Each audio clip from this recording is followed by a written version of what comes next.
Hi everyone, welcome back to Math 098. Last class we started talking about our Unit 6 notes, which was identifying polynomials, how to classify them, right? Is it linear? Is it quadratic? Is it cubic? Good morning, Kayla. We also talked about, is it a monomial, a binomial, a trinomial, a four-term polynomial? So I want you to be very comfortable with that language because I'm going to use it a lot. So when I use it, I want you to know exactly what I'm talking about, okay?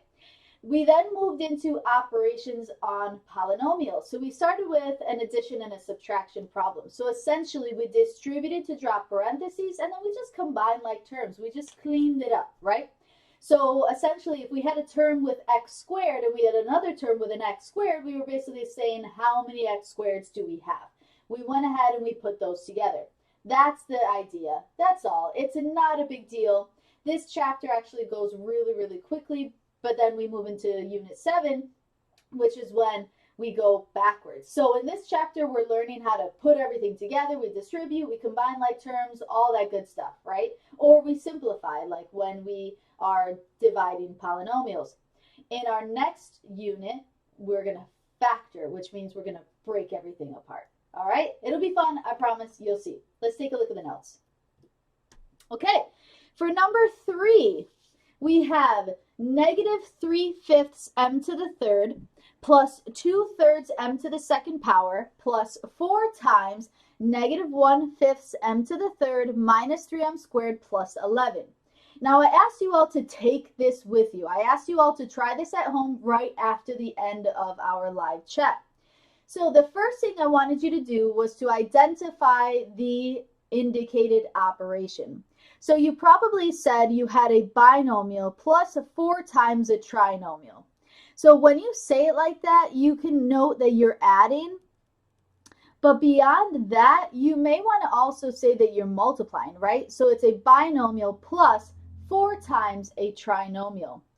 Excellent, Kayla. Thank you so much for that. We're going to take a look and see if that's correct. So we have adding and multiplying. Let's write that down in our box. I think it's worth identifying both of those.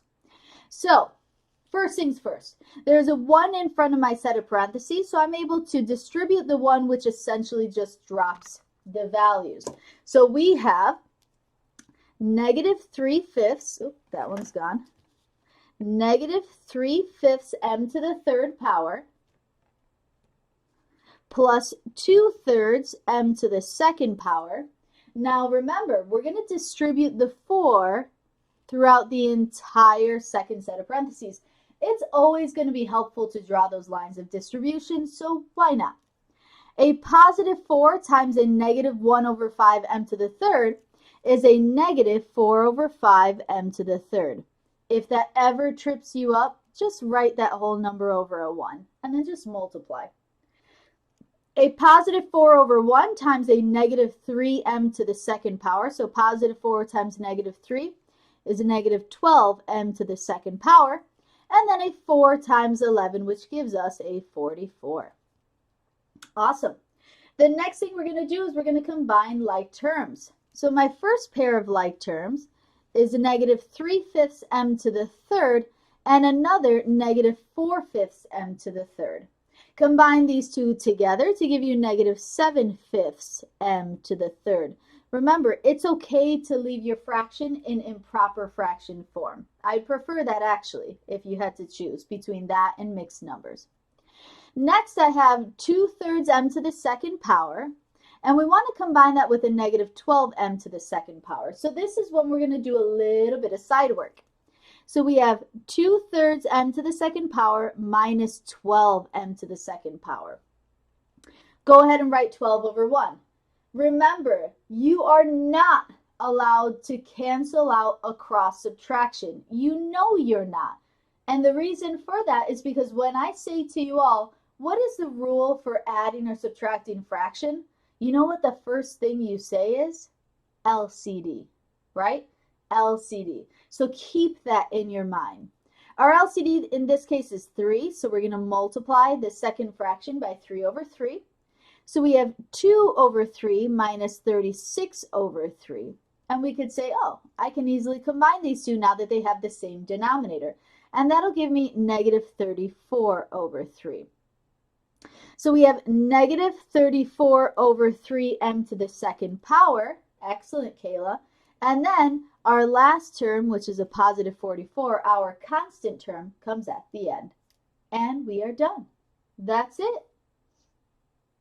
For number 4, we have 7 times 9b to the third plus 2b squared minus 1. And then minus negative b to the third minus 4b squared plus 10. I'll give you a couple minutes to try this out. Throw your answer into the chat and let's see how it goes. Excellent work, everyone. Man, that was so fast. You all are really, really amazing at this for sure. So we're going to distribute that 7. So we have 7 times 9b to the third. So it's 63b to the third. 7 times positive 2b squared, that's 14b squared. And then 7 times negative 1, which is negative 7. Then we have minus. So right away we can say, oh, wait a second. I'm noticing it's subtraction and multiplication. I'm just going to say subtraction and multiply. Whatever. Negative times a negative b to the third is a positive. Negative times a negative 4b squared is a positive. And a negative times a positive 10 is a negative. Cool, right? Now all we have to do is clean up. So we have 63b to the third. We're going to combine that with another positive b to the third. Altogether, you have 64 of them. Then we say, okay, well, I have a 14b squared and a 4b squared. That gives me 18 of them. And then lastly, I have a negative 7 and a negative 10. Well, that means I have negative 17. And you're done. Awesome work, everyone. Every single last one of you who shared your work. Beautiful, beautiful, beautiful. Okay, it's time. It is time to move into exponent rules. This is the section that I had recommended to you to write on. Yeah, that's okay, Kayla. I knew what you meant. This is a section I recommended that you write on index cards. So, for instance, the first rule we're going to look at in a second is the product rule. I had to think about that. Whatever. The first rule we're going to look at is the product rule. So you're going to write product rule, and then on the back of that, you'll write down what it means, or an example, whatever works for you. I really urge you to do that. Every single last one of you should be creating index cards for this section. You don't know how many times I've seen students get these rules mixed up. Maybe you won't, maybe you will. It doesn't matter. Think of strategies for success. That way you can guarantee that you always get it correct. Let's take a look at exponents. We'll break it down. We'll understand about bases and powers and all that good stuff. And then we'll look at the rules. Yes. Okay. Here's your general form. You have b to the nth power. That means b represents our base, right? And n represents our power, or our exponent. Every base has a power. That's huge to consider. Every single base has a power, even if it's not written. The next thing I wanted you to do was to be careful with the differences between negative 5 squared and negative 5 squared. We have had this discussion before. If ever you're unsure, remember how to break it down.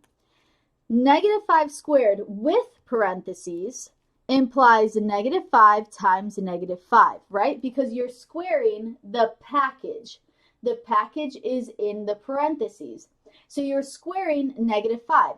Negative 5 times negative 5 is a positive 25. Versus the expression without parentheses. What I would like you to get used to is simply circling the power with its base. So notice here, the square, that power of 2, is actually not being applied to that negative.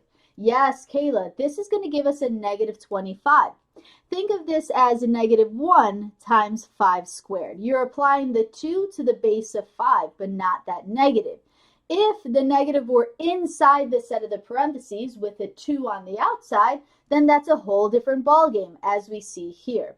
So this is going to give us an answer of negative 25, whereas our first expression gives us a positive 25. Keep that in the back of your minds as we move forward.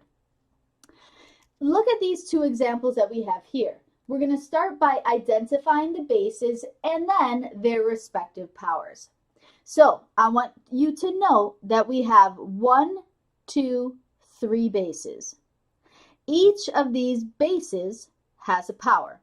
So our first base is 2, our next base is x, and our last base is y. Now I'm going to go backwards because we note that the y has a power of 3. We know that our x has a power of 5. But what the heck is the power of 2? Is the power of 2 also 5? No, absolutely not.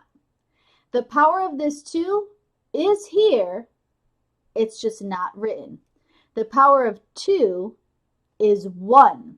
What I would like you to also get into the habit of doing is writing in the ones wherever you need them to be written. Okay, so the power of my base 2 is 1. This expression represents a monomial, right? This is one term. This is a monomial with 3 bases, and they each have a power. Every base has a power. Good. Let's do that again. Part B. I'm going to move this in a little closer. Part B, we have 10a to the 4th over b squared c. Let's think of our bases. We have a base of 10, a, b, c. Those are all of our bases. So 10, a, b, and c. Next, let's go ahead and write in our ones wherever they're missing. So this 10 doesn't have a power. That means it's being raised to the first power. A is being raised to the 4th power. B is being raised to the 2nd power. And C, because it's not expressed, is actually being raised to the 1st power as well. Get into the habit of writing those ones. I love it. Let's turn the page. It's time for the product rule. The main idea behind the product rule is you are going to keep the base, add the powers. Keep the base, add the powers. Index card, product rule, flip it over, keep the base, add the powers. It could be as simple as that, or you can use one of the examples. I'll show you in a moment. The general form is if you have x to the mth power and you multiply it by x to the nth power, notice you're multiplying here. Product rule, product means multiply. You're multiplying. Notice they have the same base x, but they have different powers. This one's m, this one's n. The product rule says you keep that base, whatever it is, you keep it, and all you have to do is you add the powers, because you're saying how many factors of this x do we have. So let's look at this crazy problem here, right? So generally speaking, you would say, okay, you have 1, 2, 3, 4, 5 x's, but if you keep going, you have 6, 7 altogether. So you have 7 factors of x altogether, right? Isn't it all multiplication anyways? Look, x times x times times, right? The parentheses still indicate multiplication. So technically, I don't really need parentheses there at all. But I want to show you another format. So bear with me. So we said that there were altogether 7 x's, right? Then we say, okay, we have 1, 2, 3 y's. Another y gives us 4 of them. And then we have 1, 2 z's and another 1, 2, 3 z's, which means we have 5 z's altogether. So that's essentially what the product rule says. It says, how many of each base do you have, right? If you're multiplying all of these bases together, you're just going to say, how many do you have altogether? Okay. Another way to rewrite this would be that we have 1, 2, 3, 4, 5 x's, so that's x to the 5th. We have 3 y's, so that's y to the 3rd. And we have 2 z's, so that's z squared. And we are multiplying this by x squared, y to the 1st, z to the 3rd. When we wrote it in expanded form, it was easier because we were just counting, right? But when we actually put everything together, right, in a compact form, notice we have x to the fifth, x to the second. Keep the base, add the powers. Bam. Y to the third, y to the first. Keep the base, add the powers. Bam. Z to the second, z to the third. Keep the base, add the powers. And there it is. That's all you have to do. I wanted to show you another example when our base is numerical. It doesn't matter. Our process will still be the same. So we have 1, 2, 3, 4. 4 to the fourth, right? Because there are 4 of them. We have m squared, because there are 2.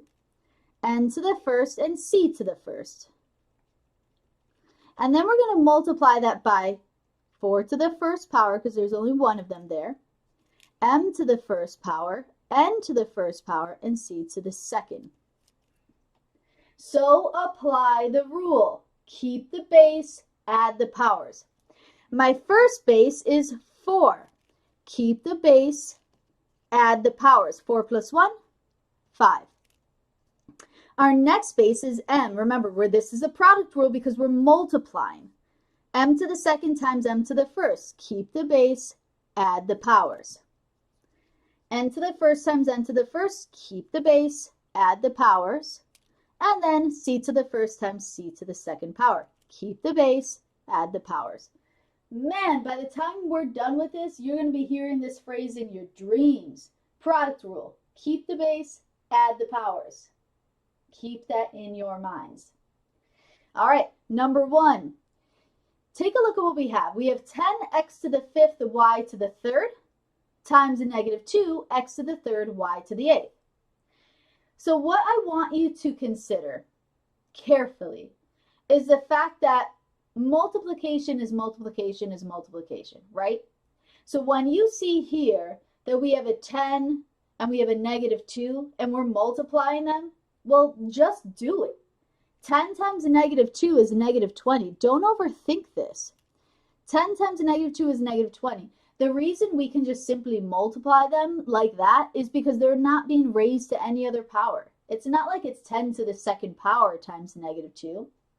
And by the way, if it were 10 to the second power times negative 2, well, order of operations. 10 to the second power is 100. And then 100 times a negative 2 is negative 200, right? So the process doesn't change. We've done all this since unit 1, actually. So think about this logically, okay? We're just expanding on this idea because now we have variables with different powers, right? Next, we're going to look at our base x. So we have x to the fifth times x to the third. X to the fifth times x to the third. Keep the base, add the powers. Y to the third times y to the eighth. Keep the base, add the powers. And you're done. Not bad, right? Not bad at all. Let's do number 2. Again, we're going to go through this process nice and smooth. I'm going to read it to you first. Negative 11, b to the 12th, c to the 5th, times 4 squared, b to the 6th, c to the first, let's write that in there, d to the 4th. We're getting into good habits here. Okay, let's start off with the numerical bases. We have a negative 11 times a 4 squared. Well, you know what to do. Negative 11 times 4 squared. If you think about that, you're going to say, okay, negative 11 times 4 squared. 4 squared, 16. So if 4 squared is 16, 16 times a negative 11, well, that's a negative 176, because I know how to multiply by 11. So do you. You know the trick. Negative 11 times 16, and if it helps, you can say that this is 16, right? It's almost like saying, let's just turn it into what it is. So we have negative 11 times 16, which is negative 176. Don't overthink it. You cannot multiply the bases, then apply the power. That's not how it works. Kevin, a negative 11 times 4 squared cannot be that answer. So you want to be really, really careful. Another way to do this would be to check in with your calculator. So we have a negative 11 times 4 squared. That's what we have, isn't it? Negative 11 times 4 squared. Negative 176. If all else fails, just go ahead and throw it in, see what happens. Awesome, Kevin. I love it. So we took care of the numerical bases. Now let's take care of our variable bases. B to the 12th, B to the 6th. Keep the base, add the powers. C to the 5th, C to the 1st. Keep the base, add the powers. But then you have D to the 4th. Okay, cool. And now we're done. There was no need to multiply that by any other D to whatever power because it didn't exist. So we just keep that in our answer. That is how you multiply monomials. Let's look at number 3. Number 3 says 8 to the 3rd, m to the 9th, n to the 2nd, times 8 to the 7th, m to the 1st, n to the 3rd. I hope you're writing down those ones. Now, I want to show you something. Here we have 8 to the 3rd and 8 to the 7th power. I want to look at what this becomes, right? Let's just plug it into the calculator and see what happens. So we have 8 to the 3rd, and I'm going to multiply that by 8 to the 7th. Holy! Okay, that is no. Okay, so what that means is we are going to simply use the product rule. Keep the base is 8. Add the powers, 3 plus 7, 10. Now, just to make sure we did this correct, recall that when I multiplied 8 to the 3rd and 8 to the 7th, I got this crazy big number. Visualize this in your mind. Now I'm going to punch in 8 to the 10th and see if I get the same thing. As long as I get the same thing, I know that I applied the rule correctly. We can verify that. If you need to, verify to prove that you've gotten this correctly. Cool. Next, let's move on to the m's. So m to the 9th, m to the 1st, keep the base, add the powers. 9 plus 1 is 10. N to the 2nd, n to the 3rd, keep the base, add the powers. 2 plus 3 is 5. Your turn. I would like you all to try number 4. We have negative 2 to the 3rd, m to the 5th, n, times 5m to the n, times 5m, n to the 2nd power, times negative 3 squared, m to the 3rd, n to the 4th. Let's see what you come up with. Good luck. Okay, let's take a look. So what I'm actually going to do is, before I kind of talk through the process with the numerical bases, I actually just want to prove to you that if you're ever not sure, just literally punch it into the calculator exactly as you see it. So let's take a look. We have negative 2 to the 3rds, so negative 2 raised to the 3rd power, right? There's your caret key, that's your raised to the. So negative 2 to the 3rds times 5 times, and then we have negative 3 to the 2nd power. So negative 3 to the 2nd power. When you press enter, notice it gives you a positive 360. That's exactly correct. I want to explain why that is. Remember that your exponent, because the negative 2 is attached to that 3, we have negative 2 to the 3rd. This implies that 3 is only applied to that 2. So it's a negative, and then 2 times 2 times 2. So this is actually the same as a negative 8. We have a positive 5 here, and then same thing here. Exactly, Kayla, you're right, and I'm going to explain exactly what you just said. So here we have negative 3 to the 2nd power. That 2 only is being applied to that 3, not the negative. So negative, and then 3 times 3 is 9. So then, and that's okay, Doc. Yeah, it's always tricky. These little things are always tricky. It's okay. So we have negative 8 times 5 times a negative 9. I'm going to punch that in again. Negative 8 times 5 times a negative 9. Well, that's going to give you 360.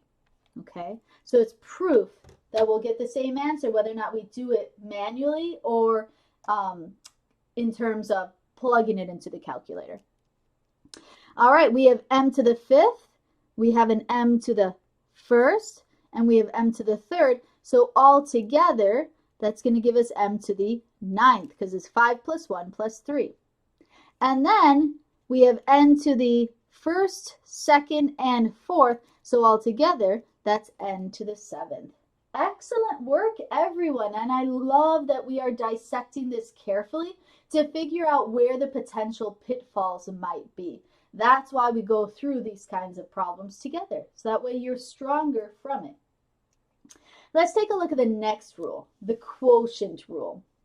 So the quotient rule states you're going to keep the base, but you subtract the powers this time, but you're going to leave the difference where it's heaviest. Meaning, if there are more of that base in the numerator, well, when you subtract, the remainder will be in the numerator. If there are more of that base in the denominator, when you subtract, you're going to leave the remainder in the denominator. But keep in mind that our power is always going to be positive. Now, you're probably thinking to yourself, well, that can't always be. You're going to end up with negative powers. Yes and no. Yes, if you use a general form exactly as it's written. No, if you use my strategy, which is just leave it where it's heaviest. Don't overthink it. And let me show you what I mean by that so that you can get a sense of, you're subtracting, meaning you're saying how many are left over, and then you leave that value wherever it was heavier. Let's see. The general form is if you have x to the m over x to the n, well, what you'll have to do is keep the base, which is x, and you'll have to subtract the powers, m minus n. Now, what I wanted to do is I wanted to show you an expanded version, and I wanted to remind you of your skills with fractions. So for instance, as a reminder, let's recall. If I gave you the fraction 10 over 15, you would tell me, oh, well, I can reduce that. You would say to yourselves, well, I could reduce it because I could divide a 5 out of both. So then I would say to you, okay, hold on, hold up. You're telling me that the numerator 10 is the same as 2 times 5, right? And you're saying the denominator 15 is the same as 3 times 5. So what you were able to do was divide that common factor. So you were able to divide a 5 from both.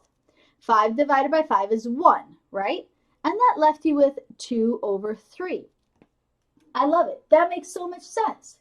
So what we're going to do in terms of our variable bases is the same thing. We are going to divide out common factors. Check this out. So we have 1, 2, 3, 4 x's. So we have x to the fourth. 1, 2 y, so that's y to the second power. And notice I'm writing it all the way to the right. There's a reason for that. Then I have 2 x's in the denominator. And I have 1, 2, 3, 4, 5 y's in the denominator. So here's expanded form. Here's when I put everything together, right? Okay, stick with the expanded form first. If I wanted to do the technique that I used up here, which was to divide out common factors, I could say, oh, x divided by x, that's 1. X divided by x, that's 1. I have no more x's. So I have y divided by y, that's 1. And I have y divided by y, that's 1. So notice what I'm left with, because I can't simplify anymore. I did as much as I could. I have x times x, which is x squared, over y times y times y, which is y to the third. Now I want to prove that to you in our exponential form. Take a look. We have x to the fourth over x squared. That means I have 4 x's up top, but only 2 in the denominator. So if I have 4 in the numerator and 2 in the denominator, well, 4 minus 2 is 2, right? So I'm taking 2 away, and that says, oh, these 2 will go completely away, and we're going to remove 2 from here, and it leaves me with x squared, right? And the x squared is in the numerator. Next, I'm going to look at the y's. So I have y to the second power over y to the fifth. Well, I have 2 y's in the numerator and 5 y's in the denominator. So I'm going to get rid of these 2, and I'm going to remove them from the 5. That leaves me with 3 of them. Notice that y to the third is in the denominator. It's below the fraction line. So I write the y to the third in the denominator. And then we're done. We've simplified completely. Notice in both methods, this first one, you can see it visually one for one canceling out, right? You can see them dividing out.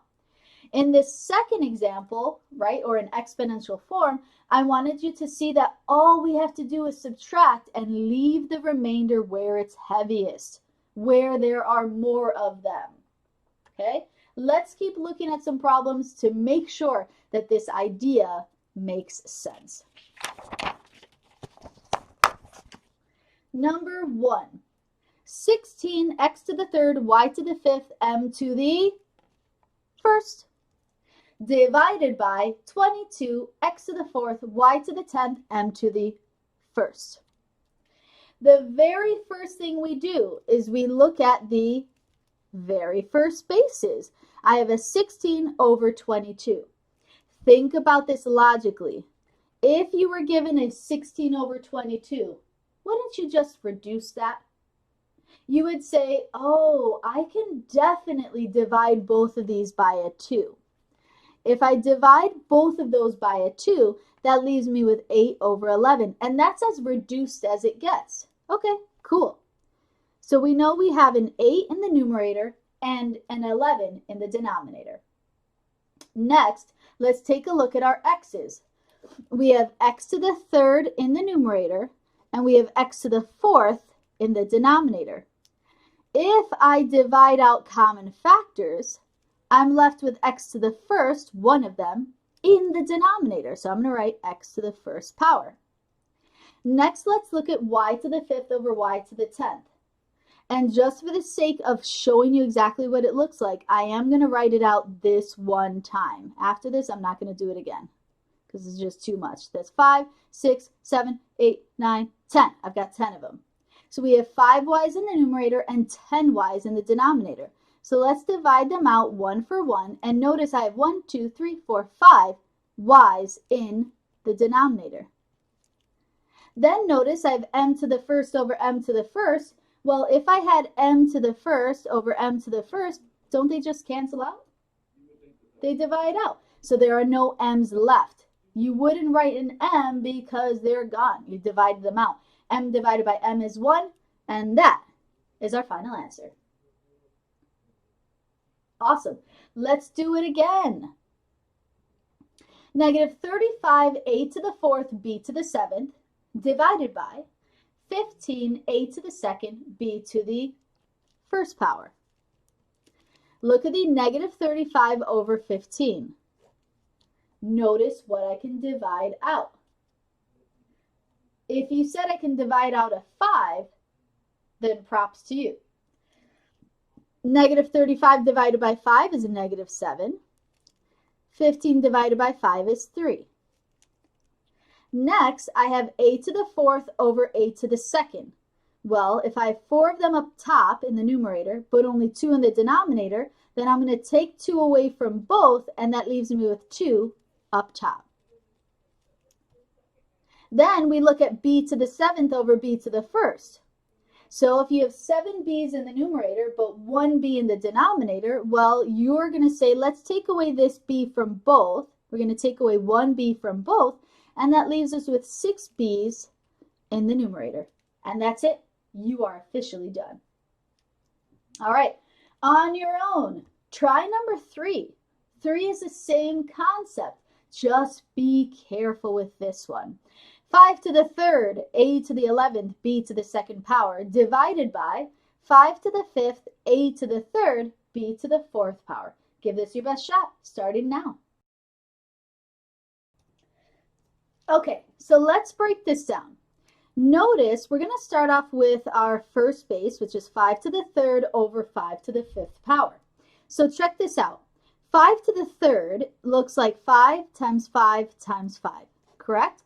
5 to the 5th power is 5 times 5 times 5 times 5 times 5. So it's 5 of factors of 5. Whew, that's a lot of 5s. We then get to divide base with base. So 5 divided by 5, 1. 5 divided by 5 again and again. Notice how many we were left with. So just because our base is 5, remember the rule. You keep the base, subtract the powers. We had 3 factors of 5 in the numerator, but 5 factors of 5 in the denominator, which means I have 5 squared in the denominator. Having said that, since we know that there's going to be 5 squared in the denominator, these go away, it leaves you with 5 squared. 5 squared is 25. So you combine these together and you say that's the same as 25. That's how you'll work through with the numerical bases. Awesome. Next, we have a to the 11th over a to the 3rd. Well, if you have 3 in the denominator, take 3 away from both, and that'll leave you with 8 in the numerator. And then lastly, when you have b squared in the numerator and b to the 4th in the denominator, well, take away the 2 of them from both, and you're left with b squared in the denominator. So your final answer should be the fraction a to the 8th over 25b to the 2nd power. Excellent work. I love that as we're going through the problems, I can see in the chat that you're like, okay, I get it now. That makes so much sense. Just be super careful, especially with those numerical bases to different powers.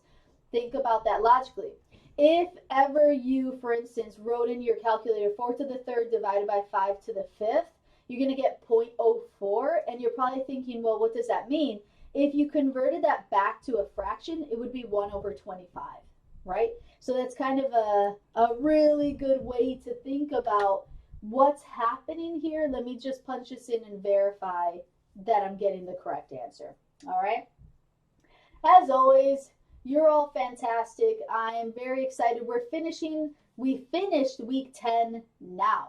So we're going to start week 11. We are so close to that finish line. So all of next week, we should be completing Unit 6. I'm expecting that by Thursday, we'll complete Unit 6. That takes care of week 11. And then week 12, we're moving right into factoring. We'll probably do that for a couple weeks, okay? And then we'll do Unit 8 like that, and we're ready for the final. We're almost there. Excellent work, everyone. I will see you all on Monday. Have a fantastic weekend. Make sure you're doing your homework. Make sure you're practicing. Make sure you're studying. Be a productive student, right? Make this worth it. Strategies for success. I will see you all on Monday. Have a wonderful weekend. Thank you so much, Doc. I am super, super stoked. Thank you so much. Bye.